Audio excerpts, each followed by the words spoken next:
And this is the poem. It's called Things I Think, which is nerdy, because things that I think are nerdy, so fucking rights. Okay. Things I think.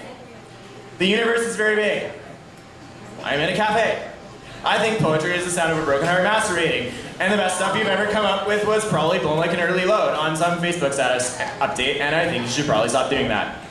Also, I'm using you to mean me. It's either because A, I'm using a boring literary device badly, B, I am probably on the autism, this is, time out. This is actually true, I'm probably on the autism spectrum. My kid is on the autism spectrum. My partner was on the autism spectrum.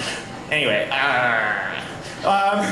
so people on the autism spectrum mix up personal pronouns all the time, and this is kind of the thing. So, option C is we were probably just fucking with everybody. And switch. So, I do not like using ordered lists in spoken word poetry. But there's no word that corresponds to bullet point, so it is hard to use unordered lists in spoken word poetry. I think the bullet is usually silent or implied, but fuck that, I am going to say bullet from now on, because who wants to listen to a poem that is silently trying to kill them without telling them? And switch. The universe is made of mostly empty space and is full of giant white burning frisbees. If you tried to catch one, it would burn your hand off, even if you were 10 galaxies tall and wore titanium gloves. I think it would be like trying to stroke a lightsaber or jack off the sun god. Also, I think if genitalia were made of lasers, humans would masturbate less and fuck more, and fucking would sound like Star Wars and would probably be a lot more awesome. Also, I wonder if Klingons have laser genitalia. In my fan fiction, which is itself a fiction because I have not yet written this, Klingons have laser genitalia. And switch. The universe is very complicated. I think being a human is a lot like being a computer. It means being full of circuits and logic and magic and beauty and abstraction. It means that the details of operation are hidden so deep inside you, you mostly never think about them unless something is broken and needs to be fixed. Also, I think being a computer is a lot like being human, only more stupid and more right about more things more often, so that when you need to know the right answer, you never ask your friends or a book, you always ask a computer.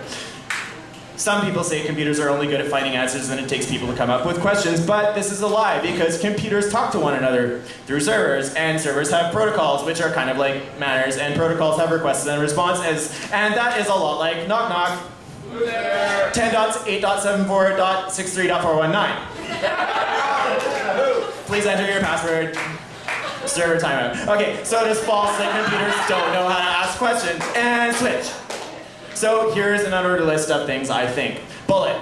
God isn't dead because people are alive and they keep remodeling him, and every time they release a new iteration it looks a lot more like Steve Jobs. Bullet. 80% of the Canadian hipster population lives in Vancouver. Not East Van, but like, West Van or whatever the fuck. Right? Bullet.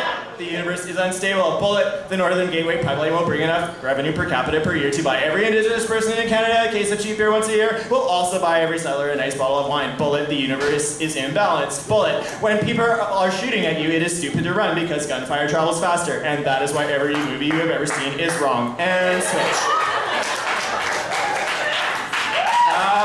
I think life is like a computer because I work with computers a lot, and so all of my analogies are about computers. Also, I learned once that angel comes from the Greek word angelos, which means messenger, and demon comes from the Greek word demon, which means unseen power. So in other words, a demon is an unseen worker, and in Linux, a demon is a process running on the background on your computer, which powers servers. Servers are powered by demons. Anyway, the moral of the story is that whenever someone presents you with a PowerPoint slideshow and they don't pronounce the bullet, it means they're probably trying to shoot you without telling you, and you should run. But even if you did, it probably wouldn't do you any good because PowerPoint talks are designed to kill you quickly, and that is why I write spoken word poetry. The end.